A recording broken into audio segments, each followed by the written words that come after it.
estudantes do sexto ao nono ano, sejam bem-vindos a mais uma aula de projetos na escola.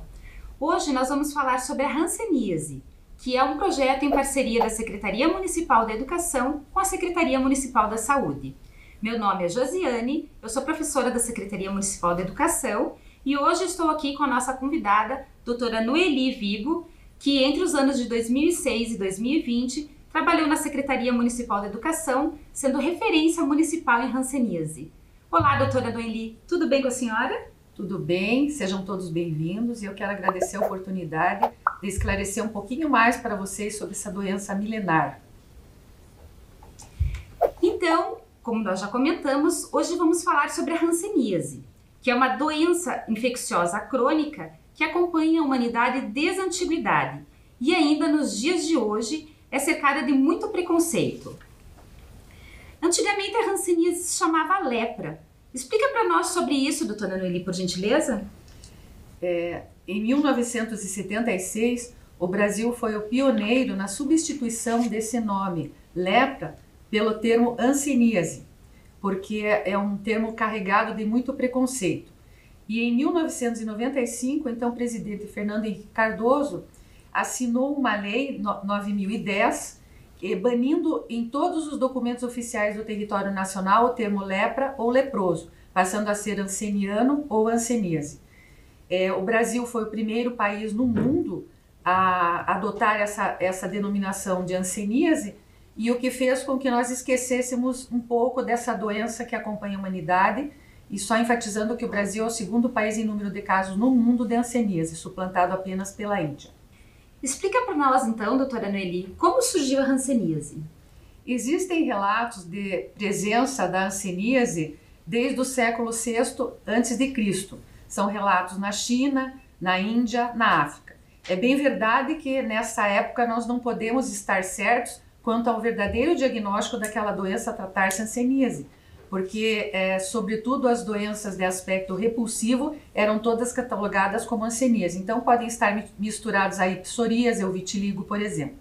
De qualquer modo, a doença surgiu no Oriente e ela foi chegando no Ocidente, primeiro através das navegações dos fenícios, segundo pelos soldados gregos nas guerras de Alexandre o Grande, quando eles estiveram na Índia, nas incursões na Índia e voltaram para a Europa, e as cruzadas, durante a Guerra das Cruzadas, essa doença então espalhou-se pelo Ocidente.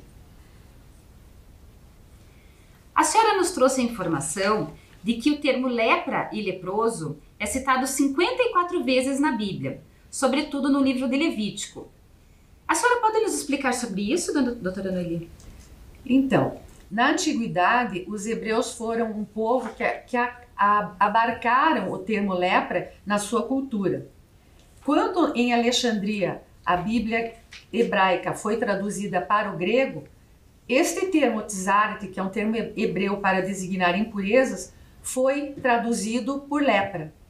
Naquela época, se vocês tiverem a curiosidade de olhar na Bíblia, o Levítico, o livro do Levítico, o capítulo 14, entre os versículos 1 a 57, vocês vão perceber que o diagnóstico era feito por um sacerdote e não por um médico. Não havia cura para a doença, a não ser alguns sacrifícios que eram oferecidos diante do templo, e eles significavam, quem tinha a doença hanseníase, era sinal de uma maldição, um castigo divino ou um pecado. Como podemos observar, uma vez que o doente era identificado como leproso, ele tinha que deixar a casa, recolher-se a um local fora do acampamento, fora do convívio com as pessoas sadias, cobrir a boca com um pano e anunciar em alto e bom som que ele era o impuro. Nós podemos observar ali nessa foto a mão de um indivíduo acometido de hanseníase com diagnóstico tardio. Se vocês observarem, os dedos são encurtados e existe uma pontinha de unha no final desse dedo aí. Como podemos observar, o termo lepra não estava presente só no Antigo Testamento, mas no Novo Testamento também. Só que, diferente do Antigo Testamento, Jesus acolhe os leprosos, tem compaixão, ajuda-os e os cura. No entanto, essa exclusão social ela continuou.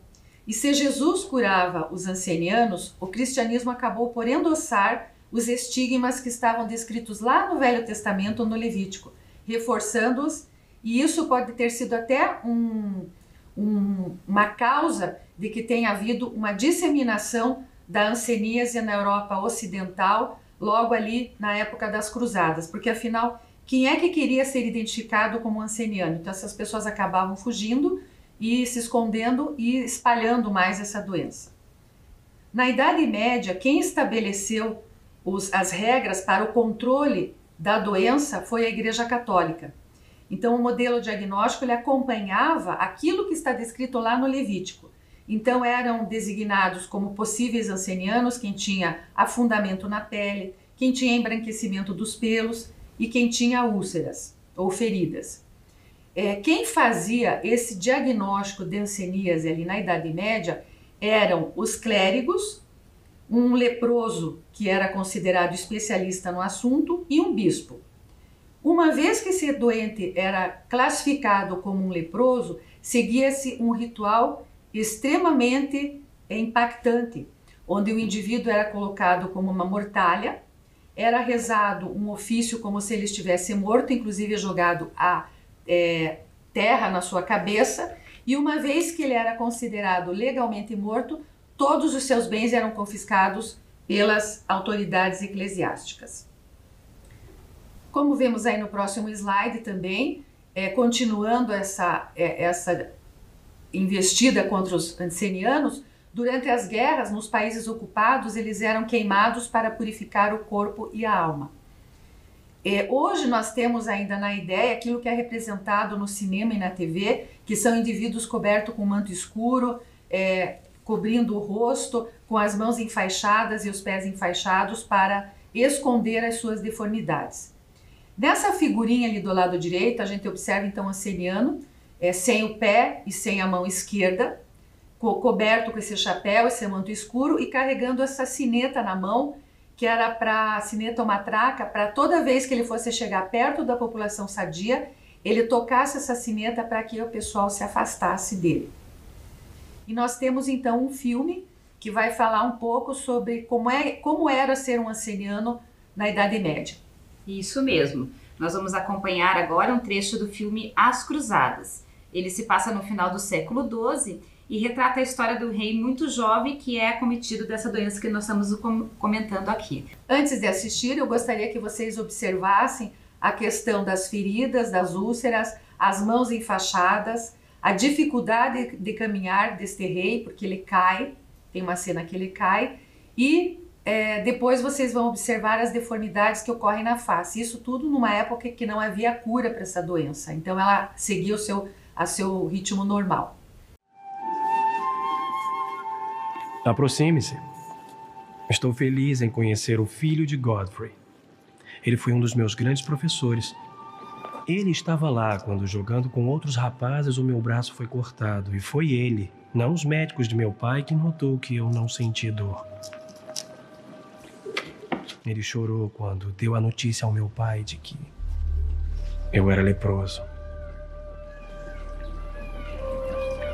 Os sarracenos dizem que essa doença é a vingança de Deus contra a frivolidade de nosso reino. Por pior que eu esteja, esses árabes acreditam que o castigo que me espera no inferno é ainda mais severo e duradouro. Se for verdade, será muito injusto. Venha, sente-se.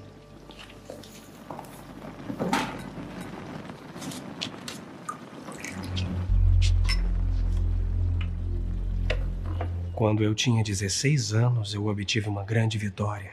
Senti naquele momento que chegaria aos 100 anos. Agora sei que não chegarei aos 30. Me dará o beijo da paz.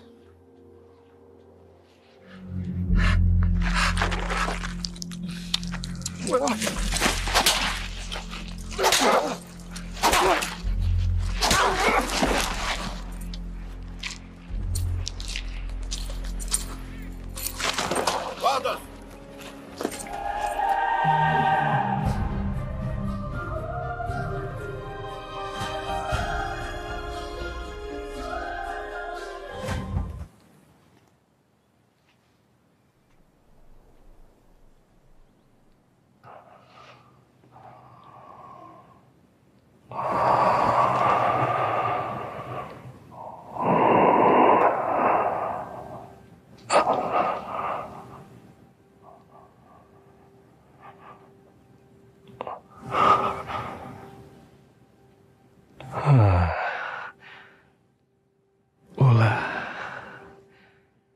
Olá. Estava sonhando. Voltei àquele verão, quando derrotei Saladino. Lembra disso? Eu só tinha 16 anos. Você era um rapaz muito bonito. Sim. Você sempre foi muito bonito. Em todos os aspectos. Minha bela irmã. Tão bela. Lamento se lhe causei alguma dor. Lembre-se de mim como eu era. Lembrarei.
Como pudemos observar, essa doença não poupava nem os nobres, e o rei Balduíno IV, que é de quem se trata esse filme, teve que renunciar ao trono quando a doença o cegou.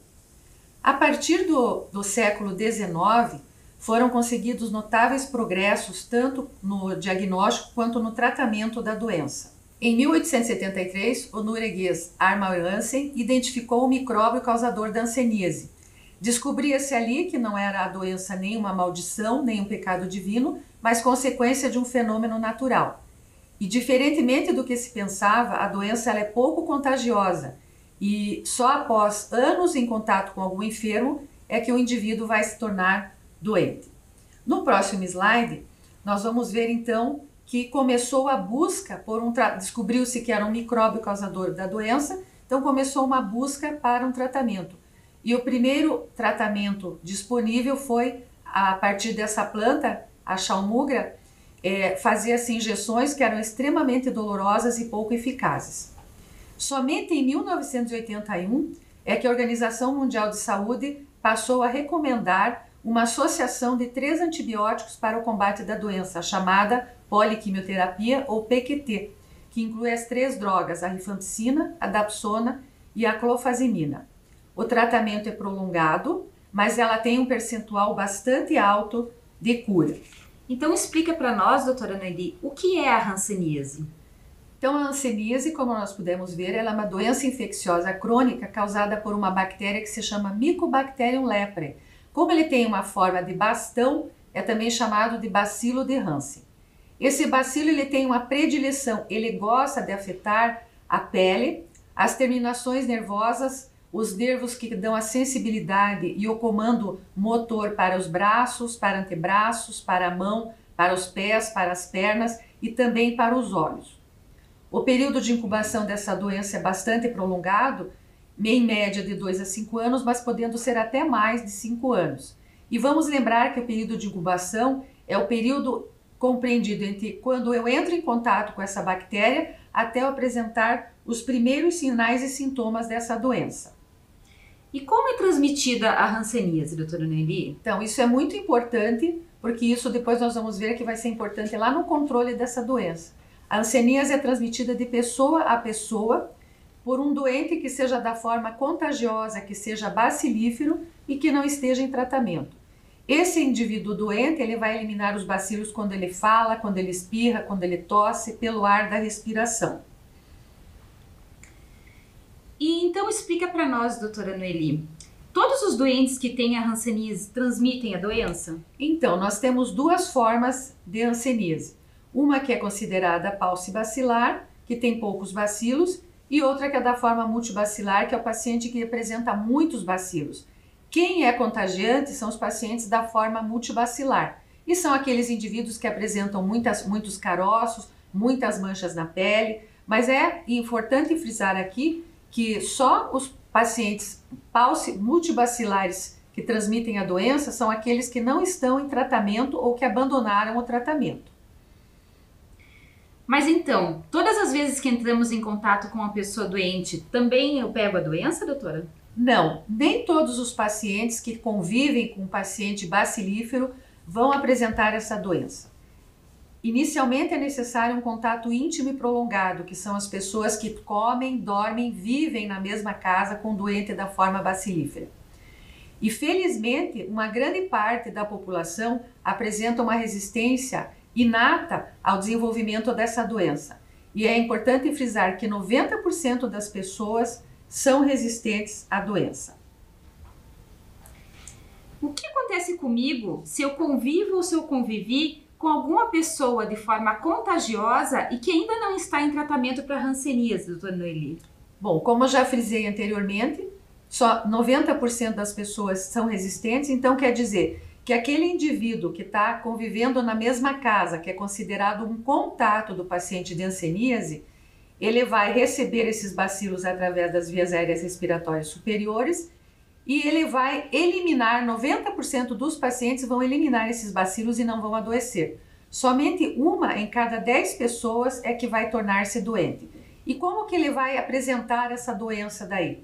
Ele pode evoluir para uma forma com poucas bactérias, poucas lesões. É um paciente que não é da forma contagiosa, que nós chamamos de paucibacilar, ou se ele não tiver uma resistência imunológica boa específica para o Mycobacterium leprae, ele pode desenvolver muitas lesões e ser com muito bacilos e ser então um indivíduo da forma contagiante. Então, doutora Noeli, como eu posso suspeitar que eu estou com essa doença? Então, a manifestação mais precoce da hanseníase são manchas mais claras do que a pele normal, que nós chamamos hipocrômicas. Essa mancha tem uma característica toda própria.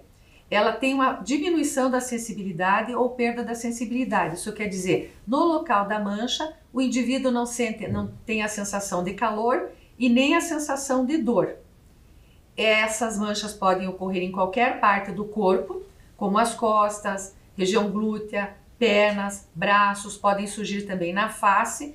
E é importante notarmos que essas manchas, elas não são sintomáticas, então elas não dão coceira, elas não dão nenhum tipo de sensibilidade, de dor, e o paciente então não se incomoda com essas lesões. Mas vamos frisar novamente, você só pode pensar que você está com hanseníase se você tiver algum doente na família, se você é contato de alguém, tá? Então, a partir dessa mancha branca, os pacientes eles podem desenvolver as formas paucibacilares com poucas lesões, que nós estamos vendo aqui à esquerda, essas manchas na pele, né? São circulares, bem delimitadas. No máximo, o paciente vai apresentar 5 manchas dessas aí no corpo para nós classificarmos como um paucibacilar, que é um indivíduo de forma não contagiosa. Já à direita, nós vamos observar ali bastante carocinhos na pele. Nós vemos uma pele diferente, meio amarronada, meio brilhante, uma orelha cheia de nodulações, várias manchas no corpo. Então, esses são chamados de multibacilares e são da forma transmissora. No próximo slide, nós vamos ver então também mais alguns exemplos de como que a doença aparece. Essas manchas, elas apresentam também queda de pelos no local, naquela lesão ali na coxa branca.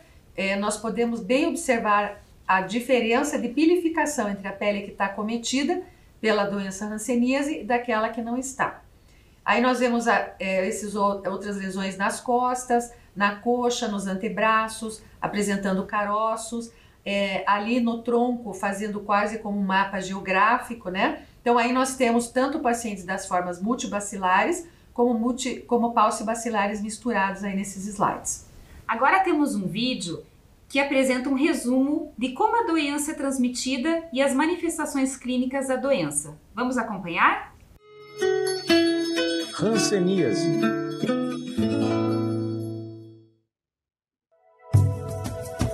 Historicamente conhecida pelo nome de lepra, a hanseníase é uma das mais antigas doenças que atingem o ser humano. Documentos escritos indicam que a doença teve origem na Índia e China, considerados os berços da lepra. Múmias descobertas no Egito já mostravam o que seriam os primeiros sinais da doença. A lepra sempre foi associada à impureza, castigo divino e deformidades. Isso tudo agravado por preconceitos. Hoje o termo lepra no Brasil foi substituído por hanseníase. Esta doença é causada pelo bacilo de Hansen, que atinge pele e nervos. Observa-se o agente causador da hanseníase pela microscopia eletrônica de varredura. A transmissão habitual da hanseníase é pela via aérea superior e, na maioria das vezes, precisa de contato prolongado para ocorrer a contaminação. Após a transmissão, o bacilo penetra na corrente sanguínea até chegar na pele, onde ataca os nervos.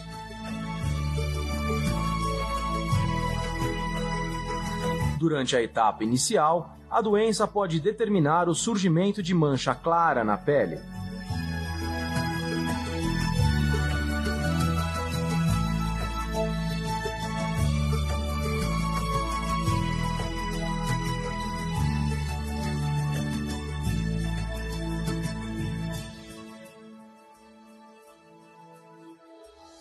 Ao acometer os nervos, ela poderá determinar dormência na pele, e quando lesa a inervação do folículo piloso, ocorre a queda dos pelos.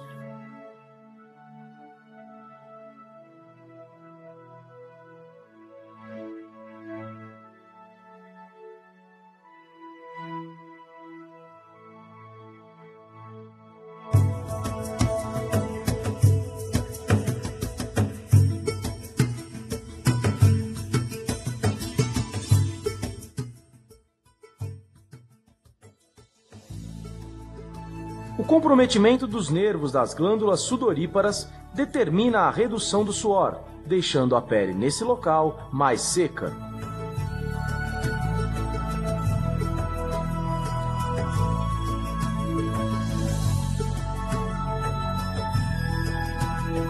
Um fator decisivo é a resistência imunológica individual, que determinará a forma clínica da doença. Existem formas com poucos bacilos e lesões localizadas, mas também formas mais graves com lesões disseminadas e muitos bacilos. Essa classificação é importante, pois definirá o tratamento a ser utilizado. Hoje, há cura para a hanseníase e é importante fazer um diagnóstico precoce. O tratamento precoce da hanseníase permite que as lesões regridam e evita sequelas. O tratamento é gratuito e já nas primeiras doses elimina a possibilidade de transmissão a outras pessoas. Então, doutora Noeli, se é uma doença da pele, explica para nós por que se fala que a pessoa vai perdendo os pedaços. Bom, então nós falamos do acometimento da pele, mas também falamos lá no início, na definição da doença, que essa bactéria gosta dos nervos que dão a sensibilidade e a força muscular para mãos, antebraços, pés, pernas e para os olhos também. Como o indivíduo não tem sensibilidade, é mais fácil ele se machucar, se ferir, queimar-se, e essas úlceras têm dificuldade de cicatrizar. Essas paralisias também vão dar uma diminuição da força muscular, então o indivíduo vai ter uma dificuldade de apreender objetos, uma dificuldade no caminhar. E nos olhos, existe a falta de fechamento da pálpebra e uma diminuição da sensibilidade da córnea. Então, qualquer coisa que entre ali, nós temos um reflexo no ato de piscar, quando uma coisa vai bater nos nossos olhos. O paciente portador de hanseníase que tem o comprometimento dos olhos, ele não vai ter esse reflexo e é fácil fazer úlcera e na evolução ele tornar-se cego. No próximo slide, nós vamos observar algumas manifestações desses diagnósticos tardios e da evolução das paralisias. No slide da esquerda, nós temos então um paciente que apresenta a mão extremamente atrófica, extremamente emagrecida pela falta de musculatura, atrofia muscular, os dedos flexionados, Essas flexões, elas são definitivas, esse paciente não tem mais a capacidade de esticar os dedos. Essa paralisia é resultante do comprometimento do nervo ulnar e do nervo mediano, e vocês podem imaginar a dificuldade de preensão desses indivíduos com hanseníase. Então, é para pegar objetos, para comer, para fazer a sua higiene pessoal. Já essa ferida na sola do pé, ela é resultante da paralisia do nervo tibial posterior. Este nervo é importante porque ele dá toda a sensibilidade para a sola dos pés. O paciente que não tem sensibilidade na sola dos pés, ele vai calçar um sapato, não sabe se o sapato está apertado, se está fazendo uma bolha. Nós tivemos caso de um paciente que tinha uma taxinha, um prego enfiado no seu sapato e ele não percebia, ele veio consultar por causa da ulceração. Esse nervo também é responsável pelos dedinhos dos pés ficarem retos no chão. Quando ele sofre a paralisia, esses dedinhos ficam encurtados, ficam flexionados e é mais fácil do paciente fazer também feridas nas pontas dos dedos e calosidades. É extremamente incapacitante um paciente com uma perda da sensibilidade plantar, porque tem que tomar muito cuidado com os pés para não se machucar. Naquele outro slide dos pés inteiro, que a foto está com o pé que a gente chama caído, é resultante da paralisia do nervo fibular. Esse nervo fibular ele é responsável pelo nosso ato de caminhar, de dobrar o pé quando a gente vai fazer a caminhada. Quando o paciente tem esse pé caído, ele tem que fazer esforço de levantar o pé e na caminhada ele joga esse pé para frente e vai acabar batendo no chão, fazendo então microfraturas. Essas microfraturas, elas vão dar as famosas reabsorções ósseas. Nós já vimos aí nesse slide do pé que existe uma reabsorção dos dedinhos já dos pés e por isso que se dizia que o paciente perdia pedaço. Na realidade, chamei a atenção de vocês naquele slide da mão que os dedinhos estavam encurtados, mas as unhas preservadas. Então o dedinho vai encurtando, o paciente não perde pedaço, né? Isso é um conceito popular e algumas vezes eles fazem gangrena e é preciso de amputações também por causa da ulceração. Não é a doença hanseníase causando daí essa lesão, é uma lesão secundária porque o paciente não consegue se cuidar por causa dessas feridas e ele vai fazer uma infecção bacteriana por outros tipos de bactérias. É isso que nós queremos evitar. No nosso país, principalmente na cidade de Curitiba, nós temos bastante casos de grau avançado de diagnóstico tardio. E ali na direita, a última foto, que é a da face, a gente vê um paciente que não consegue fechar a pálpebra. Ele está então com uma paralisia de nervo facial. E adicionado a essa paralisia de nervo facial, se tiver um comprometimento do nervo trigêmeo, ele não tem a sensibilidade ocular. Então o olho fica seco, não produz a lágrima. Ao fechar os olhos no dormir, o olho fica aberto, então ele acaba fazendo olho seco, pequenos traumatismos, que é como se fosse uma terra seca, e ele vai acabar evoluindo para a cegueira também. Nas formas multibacilares com diagnóstico extremamente tardio, o próprio bacilo pode causar lesão do olho também. E felizmente isso tem sido pouco frequente no nosso meio, o comprometimento ocular. Se pensarmos que na Idade Média, que nós vimos lá aquele rei, ele ficou cego, ele não tinha sensibilidade das mãos e dos pés, a extrema solidão a que essas pessoas são submetidas, porque os olhos dos cegos são as mãos.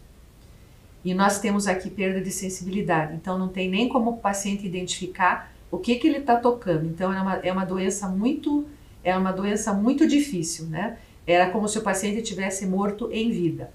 Mas essa doença, ela tem tratamento, doutora Noeli? Felizmente ela tem tratamento.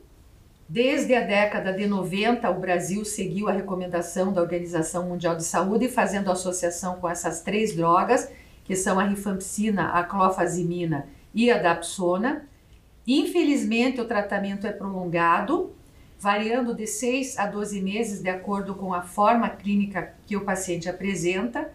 mas o percentual de cura é bastante alto. Então, quando nós pegamos um paciente na fase inicial da doença, esse doente vai evoluir sem apresentar nenhuma das sequelas que foram mostradas para vocês. Então, por isso é importante ficar atento aos sinais e sintomas precoces da doença, que é aquela mancha branca com falta de sensibilidade também.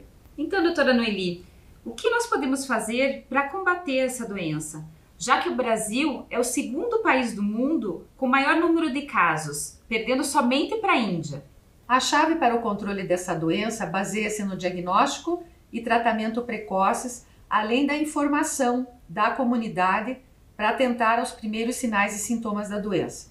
Então, nós vamos fazer diagnóstico precoce, informando a população sobre esses sinais e sintomas e buscando, dentre os contatos, se existe alguma pessoa doente dentro daquela família. Esses contatos, que são novamente reforçando as pessoas que moram, comem, dormem na mesma casa, devem ser avaliados por um período mínimo de 5 anos, porque isso é baseado no tempo de incubação da doença, que varia de 2 a 5 anos. Então, esses contatos sendo examinados, nós podemos descobrir uma fonte bacilífera dentro daquele contato, ou nós podemos, no acompanhamento, encontrar uma pessoa que vai desenvolver essa doença ao longo dos anos. Então, são fundamentais diagnóstico precoce e tratamento precoces. Então, todos os contatos devem ser examinados. E espero que vocês levem para casa, então, essas imagens sobre as manifestações clínicas das doenças, para quando vocês tiverem alguma suspeita, possam, então, encaminhar para que esse paciente seja examinado.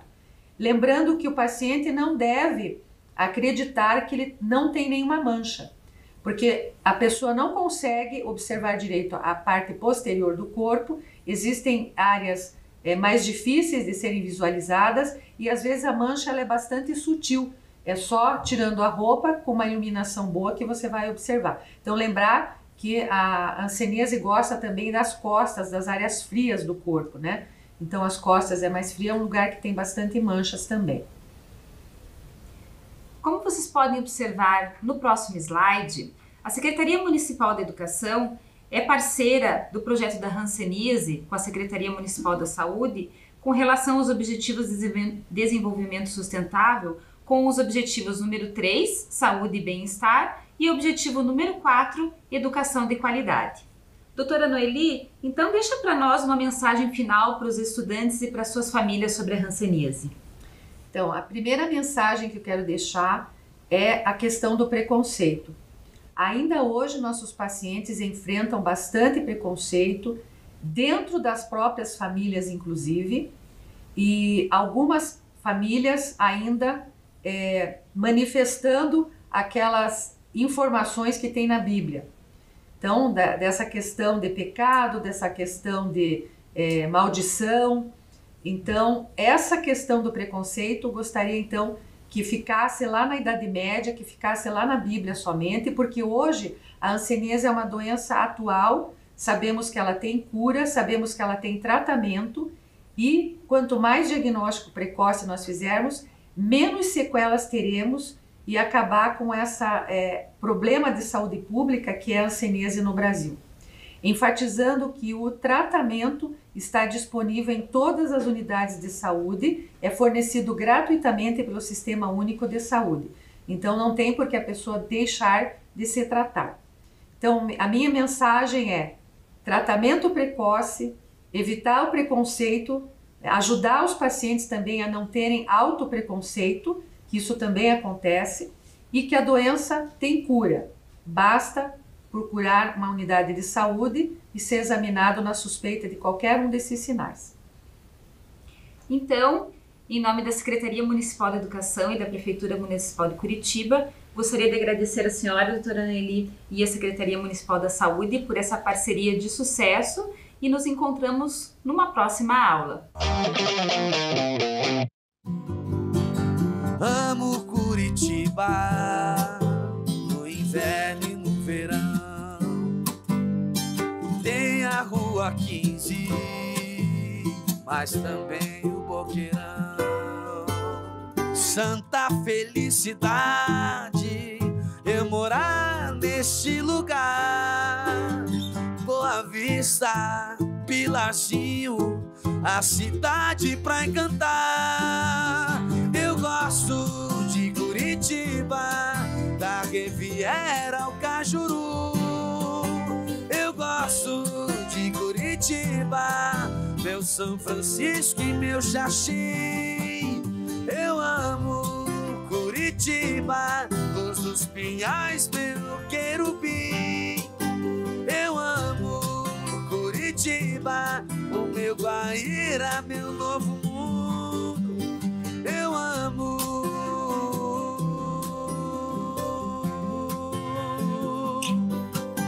Curitiba.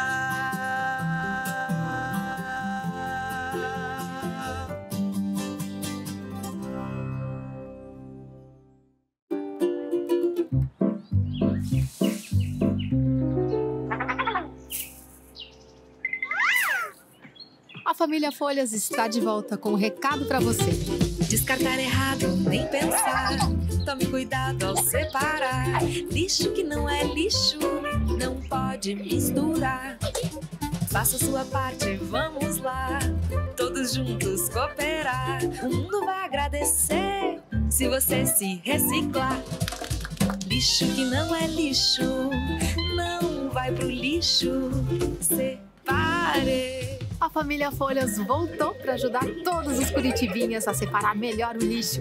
Esse é mais um presente no aniversário da nossa querida cidade.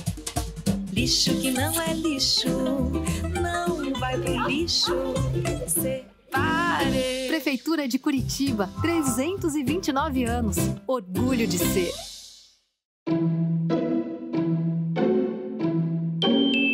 Era uma vez um lindo bosque encantado. E como em todo bosque encantado que se preze, ali vive uma bruxa. Mas essa é boazinha, e o Bosque Encantado fica logo ali, no bairro Vista Alegre. O Bosque Alemão reúne beleza, cultura e diversão garantida para toda a família. O espaço foi criado pelo prefeito Rafael Greca, em homenagem aos imigrantes germânicos que se estabeleceram na cidade a partir de 1833. Logo na entrada do parque, destaca-se o Oratório de Bá, réplica de uma igreja presbiteriana do estilo neogótico que existiu no bairro do Seminário. Logo à frente, uma passarela leva à Torre dos Filósofos, que tem 15 metros de altura e é feita com troncos de eucalipto. De lá de cima, a vista privilegiada permite apreciar a beleza da cidade. Descendo pela torre, chega-se ao Caminho dos Contos, uma trilha cheia de paz e contato com a natureza.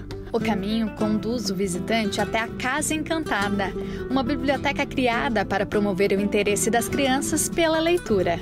Diariamente, dezenas de crianças visitam o espaço e participam da Hora do Conto, quando bruxas e fadas fazem uma leitura teatralizada de contos infantis.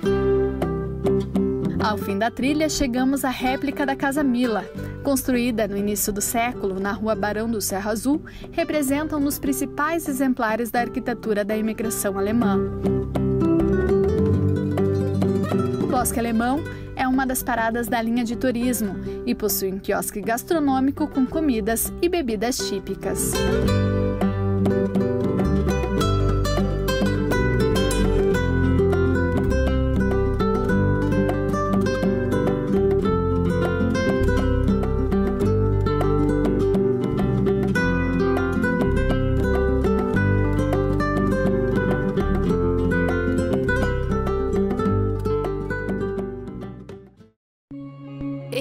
De 4.435 metros quadrados, é um espaço inédito no Brasil, dedicado à educação para a prática agrícola sustentável em ambientes urbanos. O local reúne os mais modernos métodos de plantio de alimentos saudáveis sem agrotóxico. Energia solar. 72 módulos fotovoltaicos fornecem energia elétrica com potencial de geração de 30 megawatts por ano. Captação de água da chuva, sistema de captação e reservatórios com capacidade de 25 mil litros que abastecem o sistema de irrigação. Banco banco de alimentos. Evita o desperdício de alimentos, conectando doadores e entidades sociais e também recebe os alimentos produzidos na fazenda urbana. Cozinha Escola. Espaço para aprendizado no preparo, conservação, higienização, aproveitamento integral e aspectos nutricionais dos alimentos.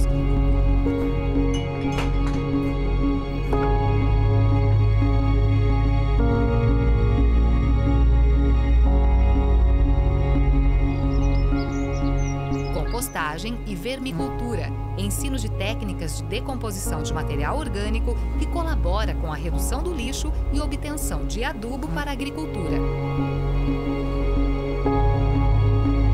Estufas, replicação de espécies, triagem de mudas e cultivo protegido para espécies mais exigentes em condições climáticas.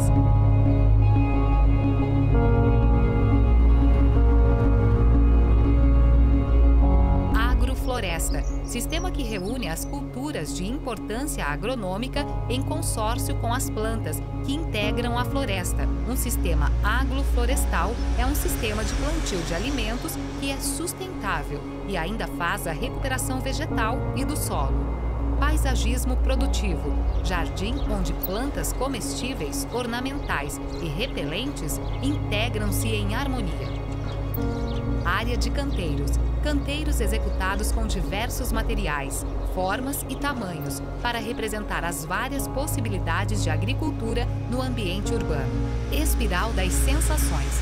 Um jardim de plantas, flores, temperos, chás e plantas alimentícias não convencionais que proporcionam uma viagem sensorial. Canteiros de cadeirantes, área acessível para proporcionar ao cadeirante uma experiência plena de agricultura.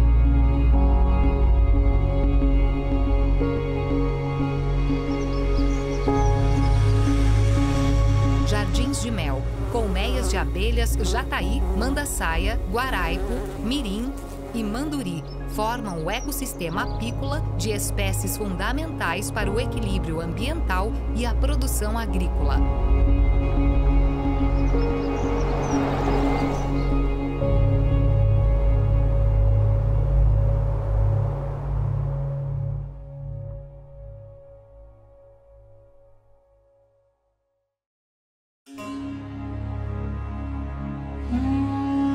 Para quem gosta e quer conhecer a história da civilização do Antigo Egito, Curitiba é o lugar.